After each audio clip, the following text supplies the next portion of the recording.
Padma Vibhushan award వచ్చిందని తెలిసిన క్షణం నిజంగా ఏం మాట్లాడాలో ఎలా రియాక్ట్ అవ్వాలో తెలియని పరిస్థితి.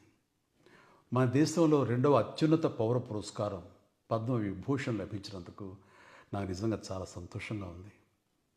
ఒక తల్లి కడుపున పుట్టకపోయినా నన్ను తమ సొంత మనిషిగా, మీ అన్నయ్యగా, మీ బిడ్డగా భావించే కోట్లాది మంది ప్రజల ఆశీస్సులు, నా సినీ కుటుంబం యొక్క అండదండలు, అలాగే నీడల నాతో ప్రతి నిమిషం నడిచే లక్షలాది మంది అభిమానుల ప్రేమ, ఆదరణ కారణంగానే నేను ఈ రోజున ఈ స్థితిలో ఉన్నా. అందుకే నాకు దక్కినటువంటి గౌరవం ఇది మీది.